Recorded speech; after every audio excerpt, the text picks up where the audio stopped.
Artist Dana Haynes here, and we're here to discuss artist depression and self-talk, artist therapy. um, my dad, I believe, dealt with depression, a lingering depression most of his life. So there could be some, like, leaning towards that in my family tree. But I don't really think that's what it is. I think it boils down to confidence, self-doubt, insecurity, and the way you talk to yourself. Um, I took a photography job with absolutely zero zilch. Well, except for minimal high school um, yearbook job or part of the yearbook when I was like in 8th grade, freshman year, that sort of time frame. With like no experience in doing this, but I was an artist. And I had the computer background that they thought that I would catch on to the software fairly quickly, which I did. Um, and the management experience. So I took the job and experienced and was going through a depression. I was like actively seeking, I got to do something creative or I'm going to go insane kind of deal, which is part of that artist in you urge. So I took the photography job. I kind of diddled with tattoo art and a apprenticeship that wasn't paying, and I was actively seeking. I got to be in a creative field, or I'm just going to continue to feel depressed. I had sold art pieces back in high school, and it didn't seem near as depressing as what I was going through. And a lot of it was me feeling like I was perpetually behind, like I didn't have the technical skills to be an artist anymore. And, some of artist depression comes from I'm not good enough. I don't feel that my art's up to par. I have the technical skills that I need to be able to be doing that. And some of it is, as an artist, you learn those technical skills just one thing at a time.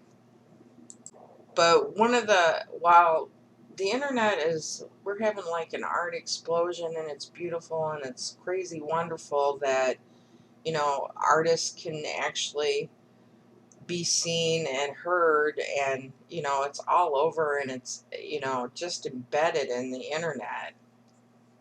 It can also be very overwhelming, to, especially a younger artist, that you get on Instagram, Facebook, people are posting art and going, I'll never be up to snuff.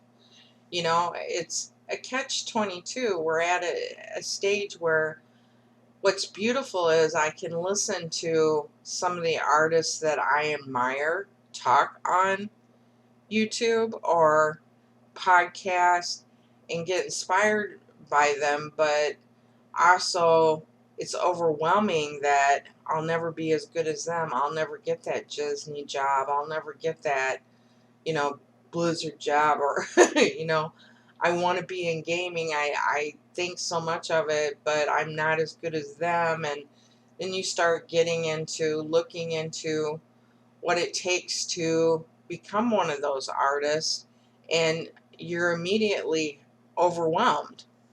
And it makes you start to doubt yourself, and you start to have a anxiety or a lack of confidence in something that you are actually good at. You just need to keep training and honing. And if you're not careful, looking at all everybody else's artwork that have already, took the time to hone this skill or that skill, or gotten really, and you look at it and go, oh, they're so much better than me. I'm not good enough. And you start telling yourself that, you're reinforcing a negative self-talk that yes, you're perfectly capable of learning the technical skills to become what you admire. And then there's also the struggling with, there just isn't one type of artist. What type of artist? Trying to find your niche and what kind of artistic voice do you want to have and what's my style, and especially when you start feeling guilty that you're doing several different styles and you should have one cohesive voice by now, and how am I going to make a living? um I went from like a lot of this self-doubt. It wasn't so much in myself as in, me self doubting my art abilities. And, while I don't have all the technical skills in the world, I've definitely worked towards learning this one or that one. So it was self deprecating. Getting on here and seeing, an other artist selling a lot of artwork on Facebook and knowing, well, she's not as good as I am. How is she selling and I'm not? And I'm supposed to be an expert at this by now. And, some bozo, and I'm not slamming the artist, I'm just, that's the way your self talk goes. Some bozo, you get angry, that you've put in the time and the effort, and, you still haven't progressed into being able to sell your art, and you get frustrated, and it comes with guilt. And there's a shaming thing that my ex-husband kind of used to do to me. Well, is it making money yet? Because I spent all this time learning programming that by now I should be like building theme parks or something and making tons of money. So I went from kind of being in that self doubt, kind of, fictional phobias that you tell yourself, and it affects you, you know, and just being mean to yourself, that it begins to like wear on your self-esteem and your confidence and going out into the world. And I really got combative with myself over this, that, oh no, I'm not taking this laying down. And I did. I could have got a job easily making the money I needed to, hang on to the house or this or that. Um, and I knew that, but I had to step into a creative field or I was letting myself down. And I started to recognize my own self talk, that I wasn't seeing myself objectively when I would look at these other Facebook posts or Instagram posts. And yes, some of these artists are just exceptional, but they also had time to hone that skill where I was busy, working a full-time job, parenting full-time, and maybe didn't have time to learn that skill too. I'd already learned plenty of other skills, and I was beating up myself up going, it's still not enough. And artists do this. And I think even people that aren't artists go through this self-doubt thing. I think some of the things that my dad struggled with was maybe a lack of confidence in his own ability, which I don't know why. I don't, how much money a person could make and still be doubting themselves that they were a good provider and insecure about it. My grandmother dealt with him being insecure about himself all the time and would get like really frustrated with him because he was still experiencing this even when he was making top end dollar and had 40 or 50 apartment buildings and whatnot. His confidence still would get shaken on a regular basis, and she would have to talk to him and kind of sit, and I don't know how those conversations went, if they were belittling or if they were to build him up so he felt more secure. But the anger, guilt, shame, all your confidence and self-doubt and the way you talk to yourself can make or break you. So, my last talk was about visualization. It's not just visualization that affects you, it's how you talk to yourself, what you're saying to yourself. You cannot sit around, call yourself stupid. Or otherwise, if you are, you need to take steps to do something about that. I personally went back to school and learned something that was complicated just so I could look at myself, and anytime that self-talk going on that, you're stupid, you're not good enough, and you're never going to be good enough or something like that, that I could look at it and say, no, you're not stupid. And it's been a lifelong quest of healing yourself from the negative self-talk.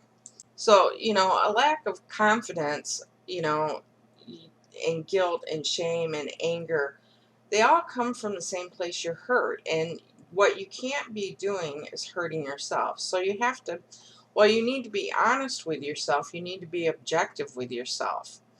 I stepped into the photo studio and I was really ecstatic that I finally got a job creatively, that I was finally going to be able to put some art skills to good use.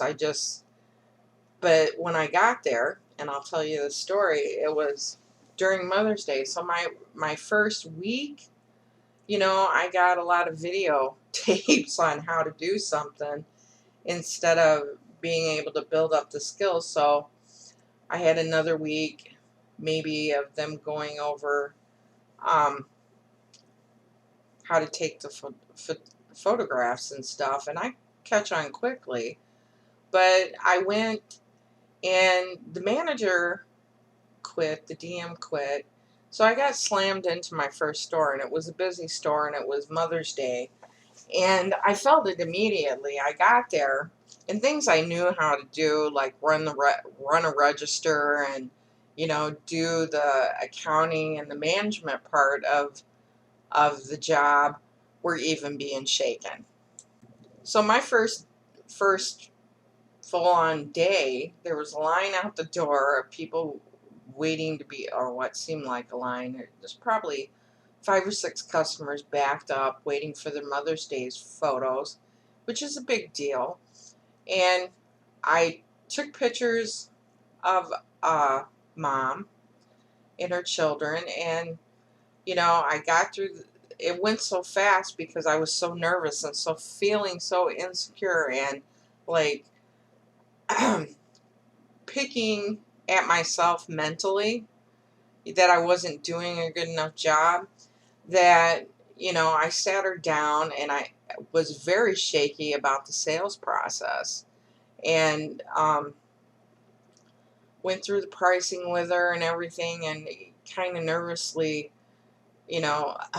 going through it, and I had this whole nagging, she's not going to buy it, she's not going to want it, it's not good enough self-talk going on the whole time that I was doing the sales process, that I was in like utter shock that she was happy with what I did and more than willing to buy it. So then I went to ring her up, and what was a struggling session, I couldn't even ring it up because they hadn't taught me how to run the register. So then I'm just like a nervous wreck. Oh, great. Now, she really likes it and she wants to buy it. And I got through the process, and here she is. She wants to buy it and I can't even ring her up. So, I did the pricing, and, I may have not charged her tax on it even because I couldn't get the register open to even ring her up. And, I got through that day, but there was a lot of beating myself up that I wasn't doing this good enough, to turning around and being a regional trainer for the company. And I learned a lot about myself and the artistic journey of what does it mean to be able to be an artist or photographer they're they're one and the same to me. Photography is a part of art. It's just one avenue. What this company did, or what I learned to do, was break it down in two parts and keep it focused on one or two things at a time. And when training other people, that is what I would do. I would break it down to, this is the art process, and this is how you're going to go in and you're going to interact with your family or your subject, and how you take the photos, the technical side of it, and then break it down into the next step, which was the sales process and ringing it up. And what I found is a lot of people come into a creative studio environment really excited to be there, like I was, just truly grateful they got the job and even the chance. And you know, I sat and could watch the wheels turn on a lot of people as they were learning, you know, how to do this, artistically, what people were struggling with. And I would catch a lot of them being mean to themselves, like I was that first day, just totally on themselves, not having compassions for themselves, and not telling themselves, you're just not there yet, but you'll get there. And I would have to spend a lot of time reassuring the newer photographer coming in that that was the case, that, okay, you're not there today, but tomorrow's a new day, and we're going to do another session, and we're going to practice this so you get good at it and feel confident about it. And that was the key that I noticed, was watching all this stuff like prior to me training and getting good enough to train other people, that before I took this job, watching all these other artists, while you admire them and you got to have people to look up to, that maybe doing too much of that was contributing to a bad habit for myself that made me do more negative self-talk. Before, a couple months into the job and getting comfortable and confident with it, I did a lot of beating myself up, that I was perpetually behind, that I don't have the technical skill I need to compete. And what this job did was break it down into, this is your technical skill, and this is how you interact with people to get the best photographs. It broke it down into, technical was one section and sales was another. And if you didn't make this, you could, once you got confident, and I noticed this with the people I was training, then it was just a struggle with sales. Feeling confident enough that it was worthy of being sold in the first place.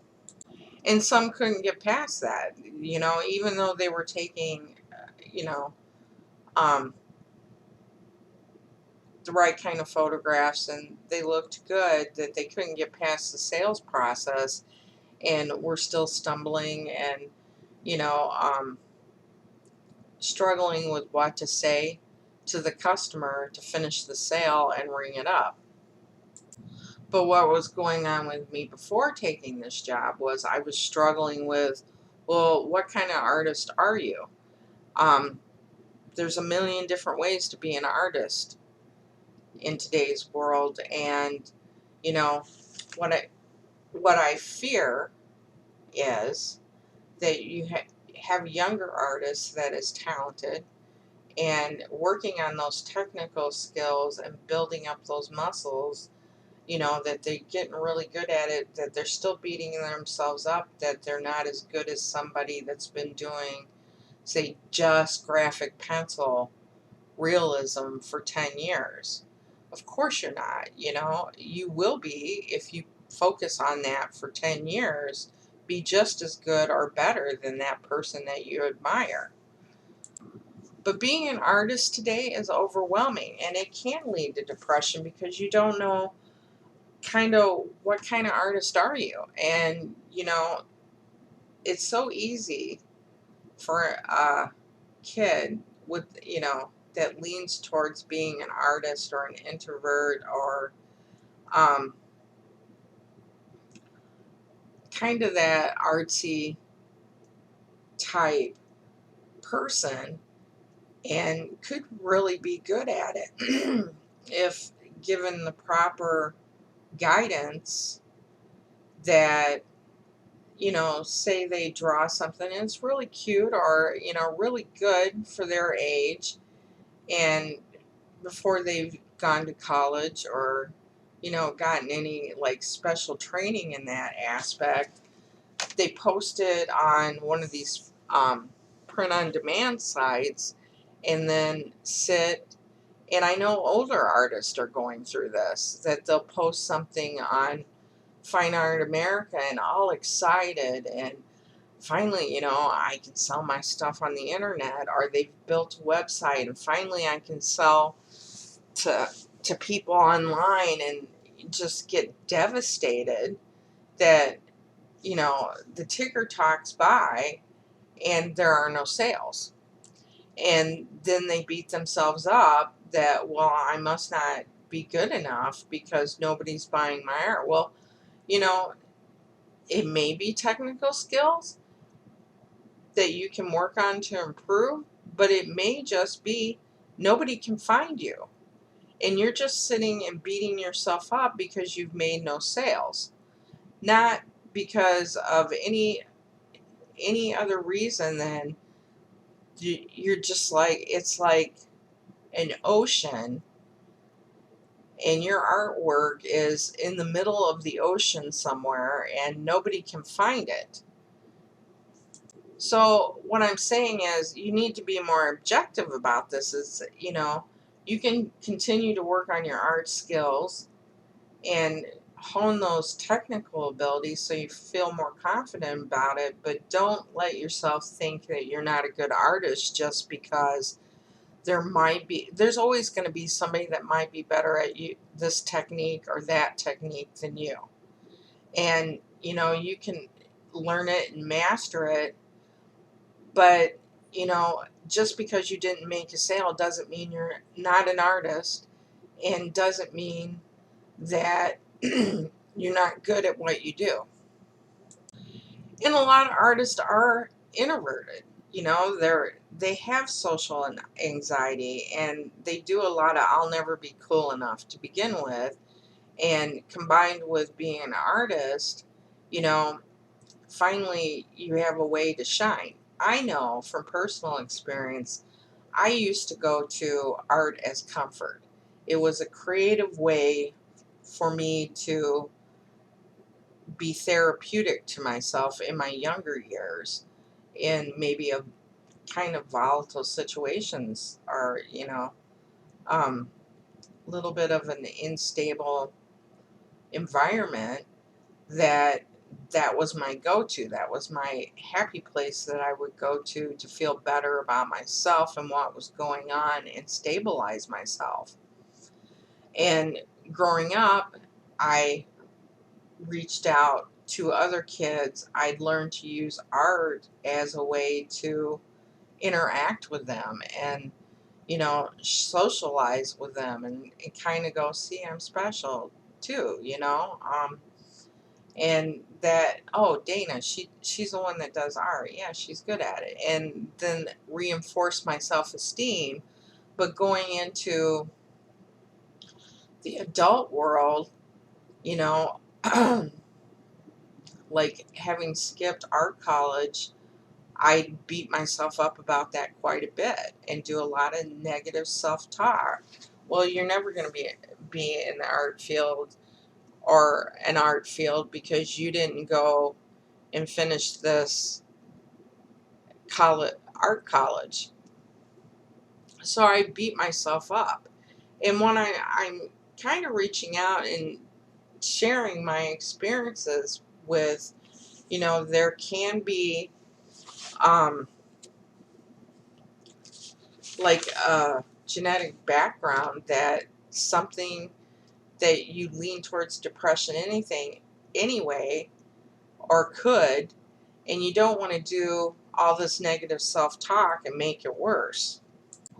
And being online, I couldn't imagine. I mean, my self-esteem, because you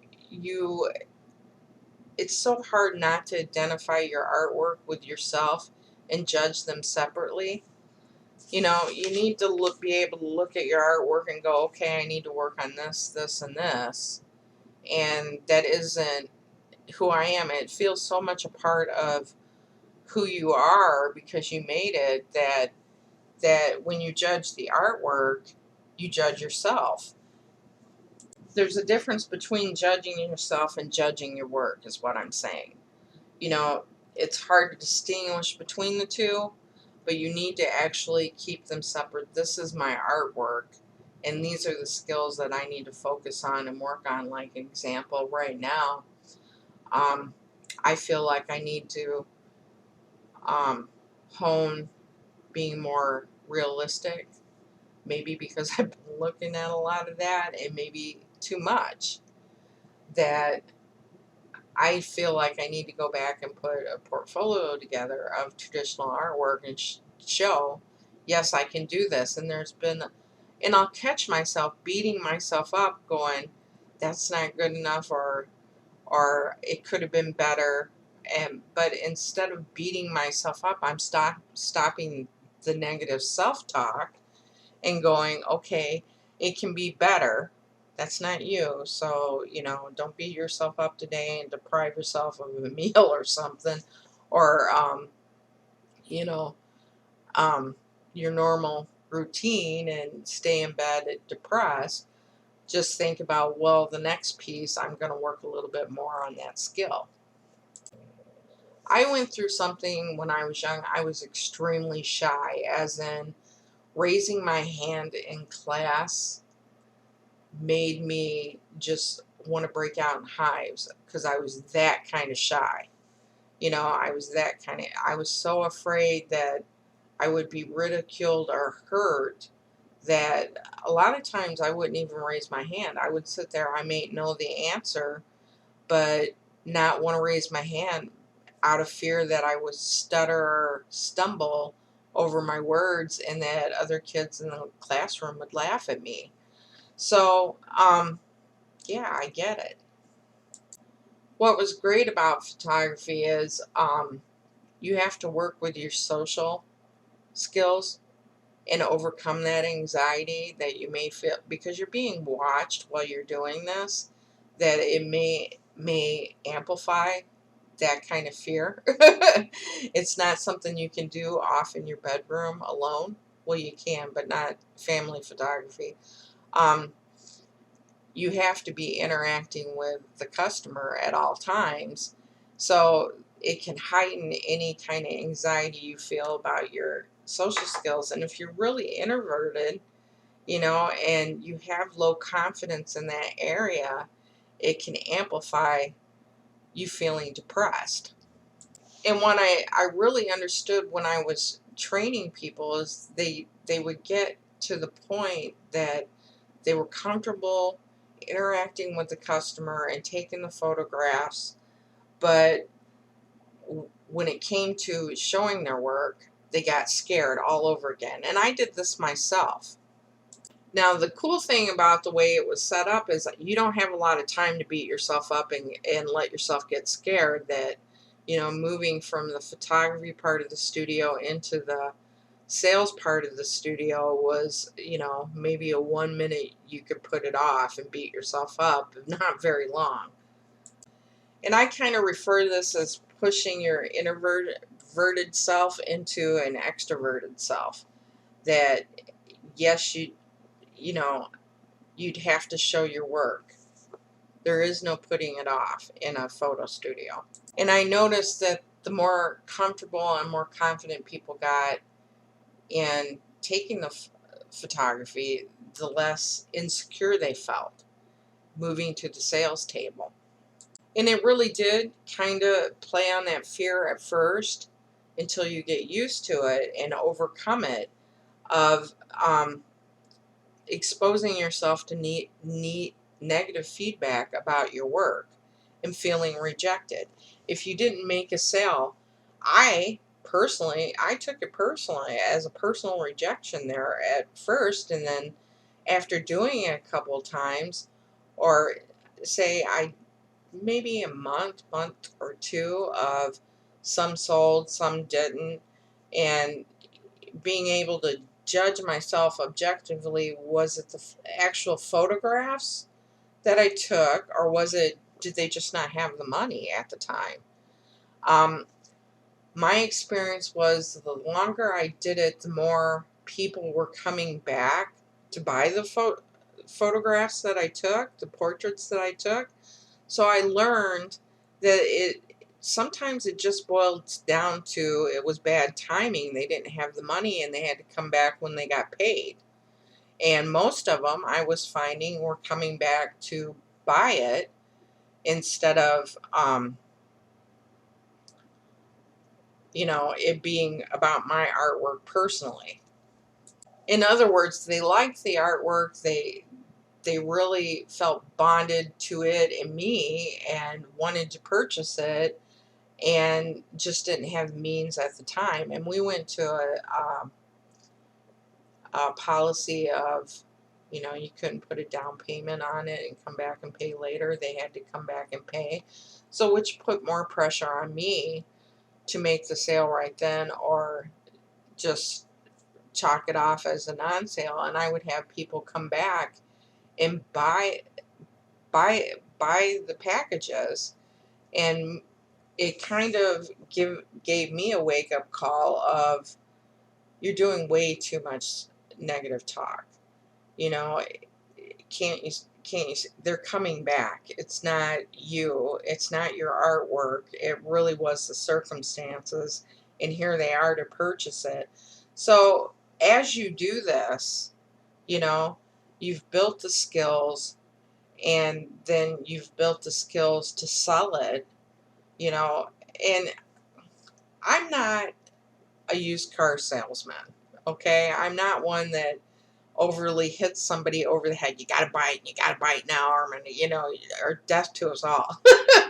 I'm just not that kind of salesperson, so I was pretty laid back about it. You can buy it or you not buy it, you know, and had to overcome that fear of not making the sale, and stop letting it me self-talk that I did something wrong in the sales process. I gave the same routine over and over until I got comfortable with it, that it didn't feel like it wasn't a sales pitch anymore. It was simply me interacting with the customer, and they weren't ready to purchase it yet, and me not taking it so personally about my artwork. And these are the stages that I noticed when training people, that people would go through learning about how to, first of all, they needed to focus on one certain type of art. And I find myself in a place right now where I can't really go do photography like I used to be able to. So, um, kind of being all over the place. Well, what kind of art are you going to do next? And what kind of artist are you now without that? Because it became a part of who I was. I'm more of a retired photographer, unfortunately, because of physical problems. And that kind of puts me back in the same headspace that I was before I took the job, looking at the internet, seeing the stuff on Instagram, seeing listening to all the different types of other artists out there, and feeling like a piece of sand in an infinite loop, that there are a million other artists out there and I'm not so special, and blah blah blah, and catching myself in the self-talk again, going, no, no, no, no, you've already proved yourself that you can do art of some form or fashion and sell it and it's good. You know, you just need to focus on one thing. And that can be overwhelming and lead to depression. And then you end up in a loop of guilt, shame, anger at yourself, which is you're hurt that you're going through this process again. You know, because you still got to find another outlet for your creativity. So you can get in this, if you let yourself, if you don't have compassion for yourself, you can get in this infinite loop of beating yourself up, you know, because you haven't found your style or your niche, say traditionally. Right now I'm kind of doing, um, going back to drawing on a tablet and not feeling secure about it because it's been a decade or more since I used one, and I don't feel, well, it's probably longer. One of my oldest, my son's what, 24? It's probably been 20 years since I picked up a drawing tablet, and I don't have the skills that I do, or did, and having to relearn that, and it can make you feel very insecure and beat yourself up and go, oh well, I'll never be as good as the Disney artist, or you know, and you get to listen to all these other great artists that you can feel overwhelmed and slip back into the negative talk that leads to depression. I mean, you know, you will have points in your career where you do different types of art. You know, I, for a long time, did web design, and then for a long time, I did photography.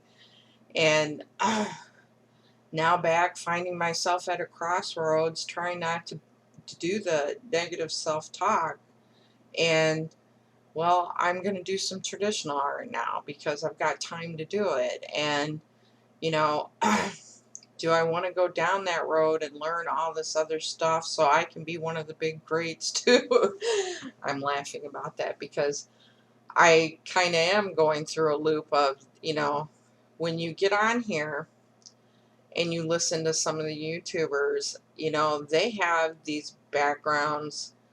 I mean, they didn't just work at Sears Portraits, you know, they worked at Disney, and they worked on a long running cartoon, and they have bigger studios behind in their resumes, and it's intimidating. And having to struggle through the reinventing yourself again. Okay, I'm not doing the portrait studio thing anymore. I still have those skills. I use them when I take, you know, photographs of my grandchildren or my children or family members, or, you know, people that I run across, but it's not the same studio setup that I was in. So you can find yourself in a negative feedback to yourself about that. So I've gone back to right now because of my health condition and struggling with my thyroid, and, you know, my leg or my foot not quite working the way they should, that I'm I'm just exploring it. You know what? Art's always been therapy to me since I was a little kid. I'm just going to paint or draw what feels good and work on some technical skills one at a time. And taking the approach the way I did in the studio when I was training people. I'll work on this part of it first and get that down, which is the technique part of it. And then I'll step into how am I going to sell it. I think it's way too easy online to post something on one of these print-on-demand art sites and get your hopes all up in the air. And even digital downloads, I got really excited. Oh my God, and finally sell a digital download, and got really hyped up and ecstatic, and, you know, oh my God, I'm finally sell it, and, you know, to crickets, no sales. And I have to stop and tell myself, well, it's because people can't find it, and, you know, the ones that do maybe don't have the money for it, like in the studio, or maybe they'll come back to it later, just like before. It's not that it's bad, it's that you did that artwork 10 years ago and that fad is kind of come and gone. And now, because fractal art kind of did have a stage, on the world briefly, there was a blip where I was getting wrote up by, art sites for the artwork I did, and, now you can't even find them. So, you know, you go through stages. I went through my fractal art stage. I went through my photography stage. I went through, you know, just, I'm doing this just to make, I went through redrawing Disney stage when I was little, different stages that you work on stuff. Right now I'm working on, you know, really wanting to work with transparencies and light in my drawings to show my technical ability and hone those skills. You just take it one step at a time and not overwhelm yourself to the point that you can't get out of bed. Because once you've like mastered a technical ability, you have more confidence. Maybe, not all the confidence you need, but at least you're confident in that level. And that part anybody can learn. I mean, it just takes time and investment and focus on I'm going to learn this or I'm going to learn that. I think also artists today on the internet can get really overwhelmed with just how many voices are out there and how many artists are out there, and realizing, geez, I'm just one little bitty nerd and there's so many other ones out there. How am I? You can get overwhelmed by just the amount of choices you can take. Do I want to learn 3D? Do I want to learn 2D? Do I want to go into animation? Do I want to, be a comic artist? Some of these can look real appealing to younger kids and them get overwhelmed. Well, like I went to look at how much it would cost to go to an art continue education at one of these elite art schools, thinking maybe I do want to learn 3D, and getting overwhelmed with the amount of choices. Well, what courses do I take and what program? And oh my God, that costs so much. And to pay for that program for me to be able to even learn it, will it pan out? Is the investment of my time worth it? Did I, here's the one that I like to do. Did I waste my whole life? No, I didn't waste my whole life. Photography supported me for about a decade. So, no, it wasn't a waste of my time. And, not only did it support me for almost over a decade, it also, I did it during a time period when other photographers were saying, oh, you can't make money doing this. And me proving them wrong and making extra $20,000, $30,000 a year. But going back to, depression and self-talk, you can't let the self-talk get so out of hand that it puts you to the point where you can't get out of the bed in the morning. Some of the things you can do is you can get up, try drawing what your depression looks like. Make yourself a journal, and even there's a challenge that they do about expressing different emotions. Try to draw out each different emotion that you felt. Try not to focus on the depression, but on other emotions that you may feel, even if they're brief, so you can try and get yourself in a different headspace.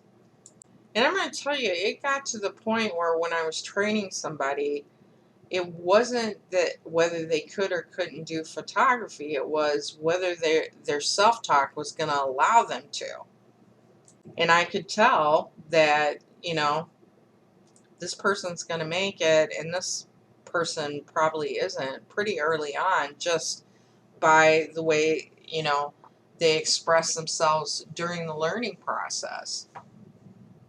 If they sat there and beat themselves up for making, a small mistake or something, I mean, we were in a setting where they didn't have to worry about lighting or anything. All they had to do was focus on the customer and, work on their ability to get that customer to crack up.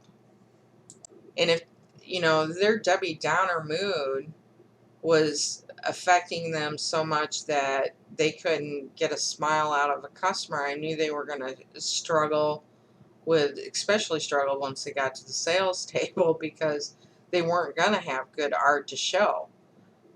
And it was going to double their insecurity of showing their art. So what I'm saying is, you can focus on your technical ability, but there's sometimes, and in my case, I couldn't figure out what was going on with me health-wise. And this was like a 2-year struggle that, something's going on with me. I'm not getting enough sleep. Do I need more exercise? Because I was used to getting up and down and moving around a lot during the photography, that I wasn't getting the same amount of exercise that I was. That's what, and it turned out it was my thyroid.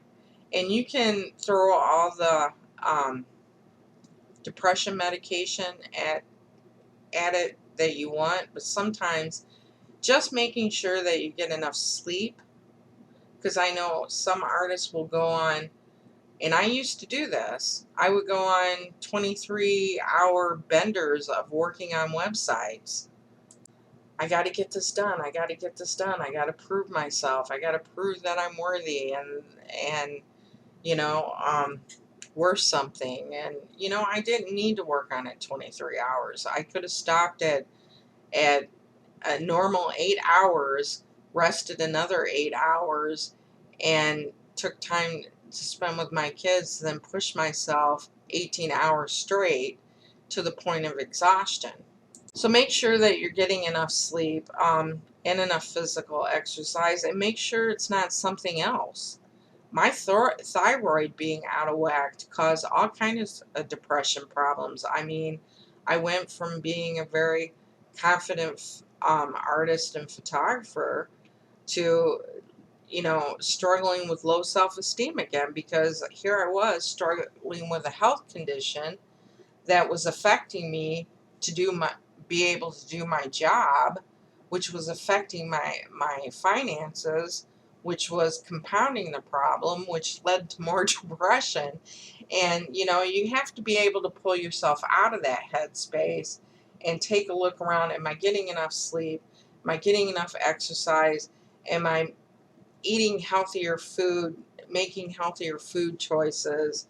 Am I covered with my shelter? I got heat, water, gas, and getting enough just water in my system. Is something out of balance with my basic needs not getting met? And if it's your art career is affecting your ability to provide for yourself, maybe you have to. And I had this talk with my daughter, that because she sings and she would like to be a singer, and a lot of other kids would, I'm and she's good, but what I had to tell her is, you're going to have to pick a backup career and work on that on the side until you can make that happen, or just enjoy it for a hobby.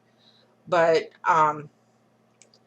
make sure that all these needs are getting met, because if they're not, they're going to lead to more depression.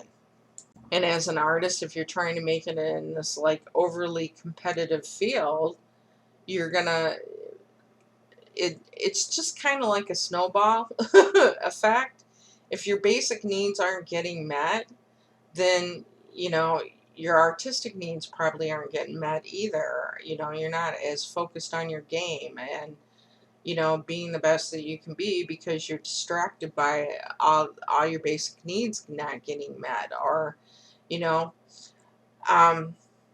take a look around you and see what's affecting you and be honest about it. Maybe you watch too much Netflix or you play too many games. Maybe you need to cut back on that and work on your technical skills more. Maybe you feel your technical skills are fine, but you have a toxic person around you that's telling you that you can never make it. Listen, there's a sea of people out there posting artwork online on Redbubble and Fine Art America, ImageKind, DeviantArt, and you know, most are at mediocre level. And then you have the next step up as these people are really good, and then you have the exceptional. And it's very hard for you to um, we kind of pull yourself out of that sea and see yourself as a real person with real human needs and who is journeying on this journey of being an artist and being realistic with yourself that yes, it's very competitive, and stop thinking you're the worst out there when it's okay. There's tons of others out there, and so what? Maybe you only end up being mediocre, but you enjoy it and it's a great hobby for you. It gives your life meaning and adds to the richness of your life.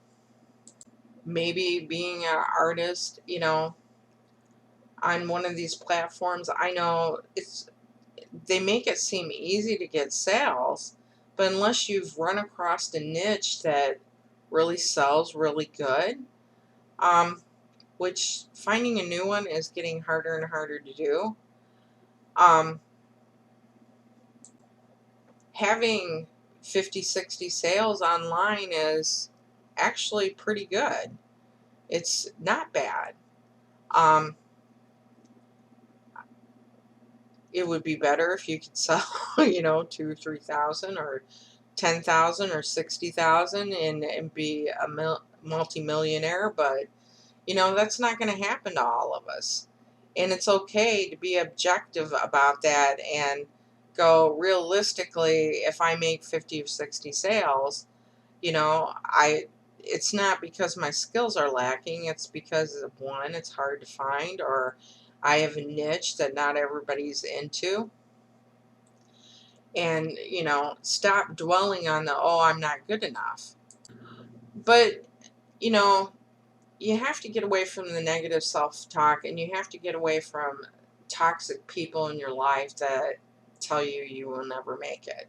Because if I had listened to that, I would have never even been in management, let alone pursued an art career. You have to think about with depression in general, you have to think about what are you watching?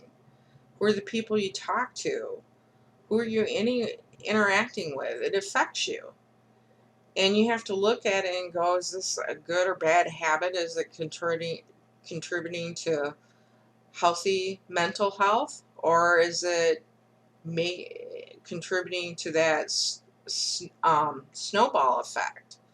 And get away from it. Maybe you have a habit that, like, I get up, I do coffee, I look at Facebook, I look at Instagram, and I do it in small doses now. I don't do it as much as I used to. And it was contributing to me kind of beating myself up with that I needed to um, I wasn't good enough. I even had to, on one of my paintings, put in there on one of my paintings that sits in front of me, it says, you're more than good enough, to reinforce, because I had that such negative self-talk at one point in my life, or came from my childhood. So you have to eliminate things that are affecting you in a negative way, because they contribute to the self-talk. And you have to be objective with yourself. I have to stop myself and, when I'm in the creative process of doing something, What do you because you think while you're drawing or you're painting, and what are you thinking about while you're doing it? And you know, are you beating yourself up, or are you being positive with yourself and enjoying the process? And just listening to some of these other, I watched a guy that worked for Disney. He's been working for Disney most of his life, I believe, and one of their senior artists. And watching him draw just a simple cartoon, and had to catch myself in the middle of watching him be stop the self beat up that, oh, I'll never be as good as him because I'll never get hired at Disney, or I'll um you have to make it's not that watching them as bad and learning from them as bad. It's you got to catch that you're making yourself feel inferior. Who says I can't end up working at Disney if I set my mind to it, and learn the skills? Of course I could. Would it be hard? Yes. But if you're watching one of these artists going, I'll never be as good as them or that, or um, have his kind of resume, you need to stop yourself. You turn it off. You're watching too much of it, and have a talk with yourself. Because if you're focusing on negative feelings all the time, you have to break that pattern. Those negative feelings aren't necessarily fact. They're things that you tell yourself or cannot tell yourself. And you see, if you tell yourself them enough, you'll start believing them as truth, and they aren't the objective truth. They become your truth, and you don't want a bunch of negative self-talk to become your truth. Um, it's the biggest way to push the self-destruct button you can find. What you need to be looking for is the ways to reinforce the positive self-talk. So me being a big believer of kids and working in family portraits, I got to the point where I didn't self-talk on what I thought or even what the parent thought of the session.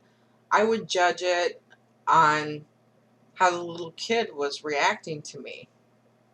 And usually, 2 to 7, 8 year olds, they're pretty honest with their feedback. So, if I saw smiles and them enjoying themselves, um, usually the parents were lighter, and I didn't have to worry as much about them.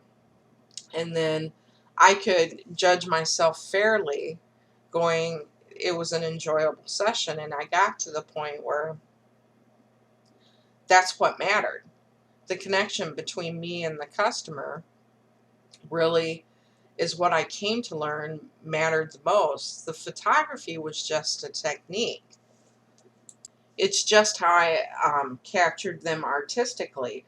But I walked away with my my customers feeling bonded with me during that 15 to a half an hour session.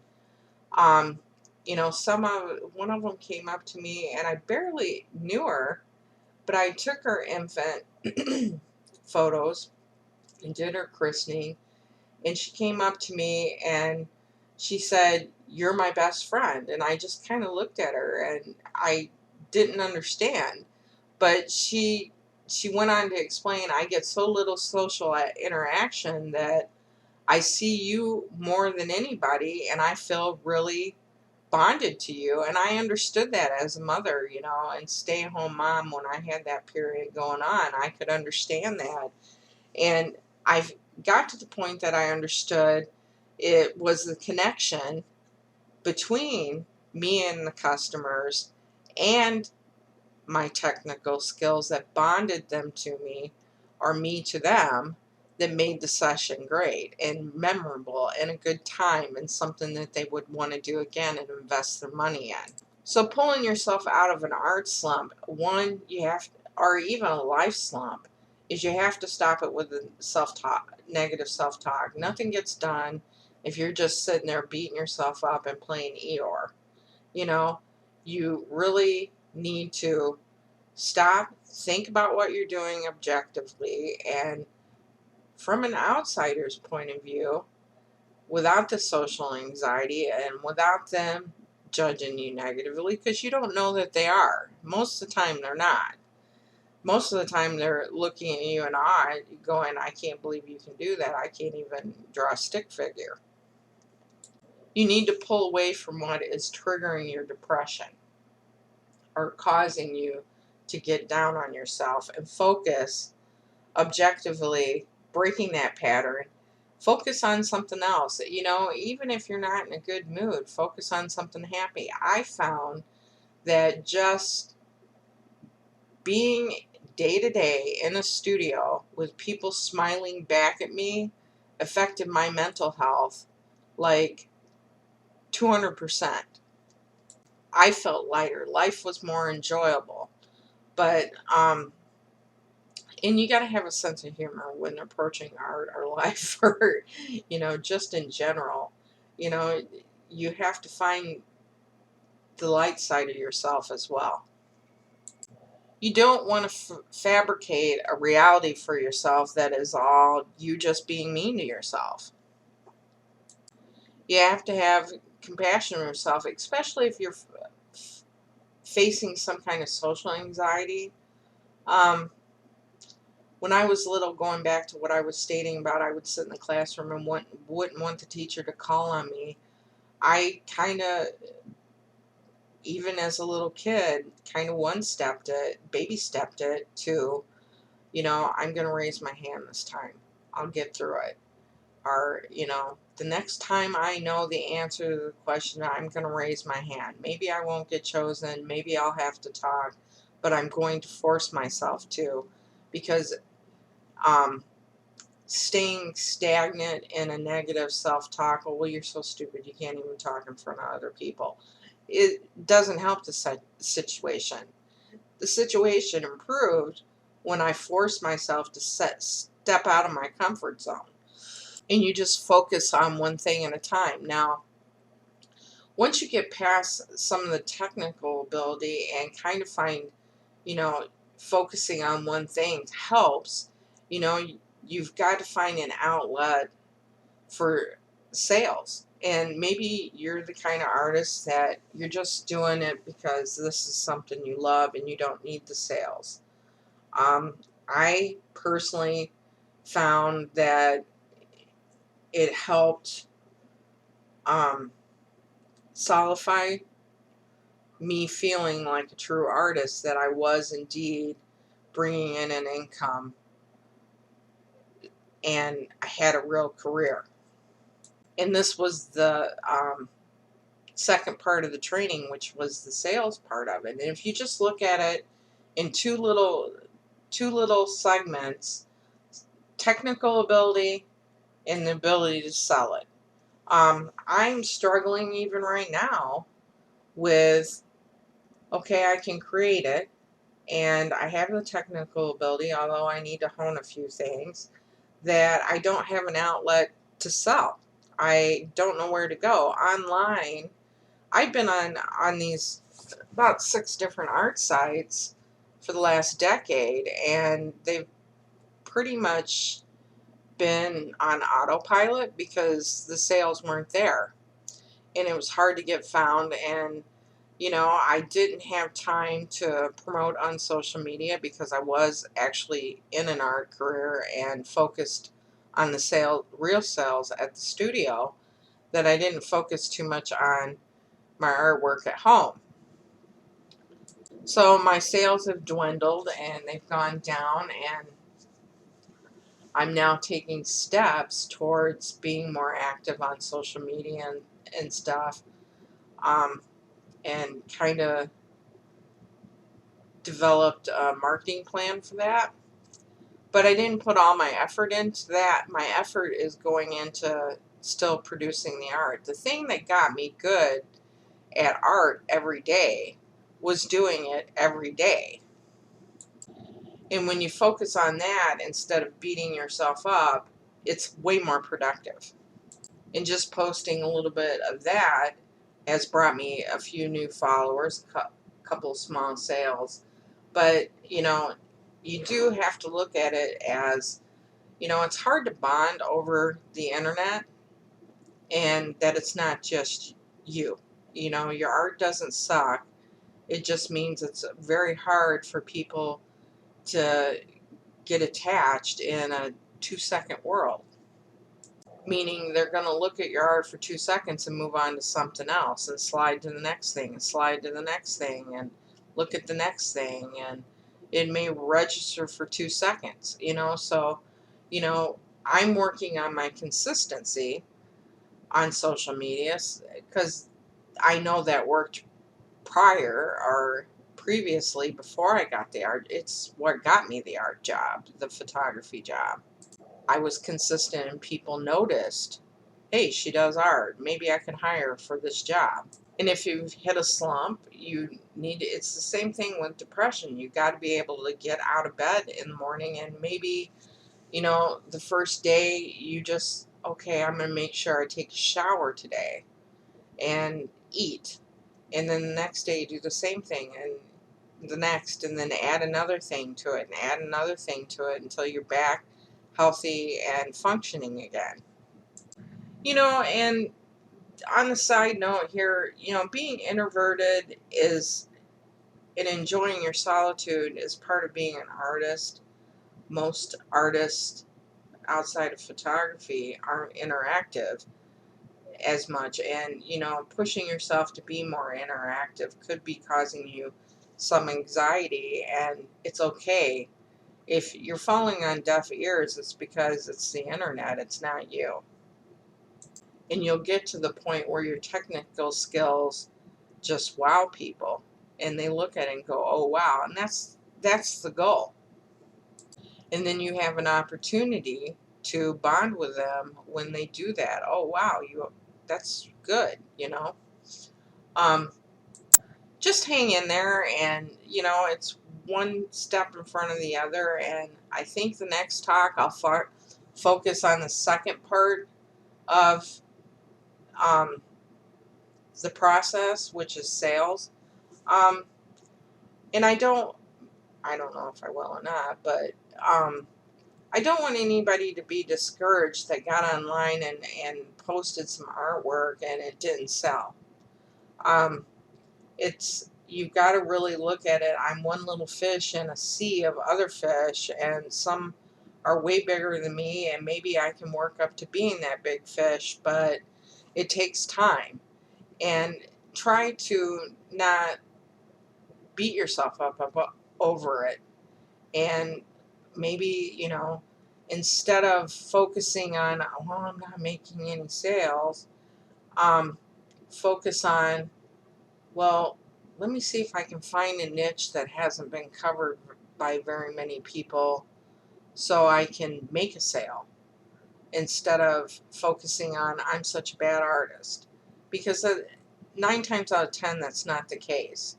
9 times out of 10, if you're doing this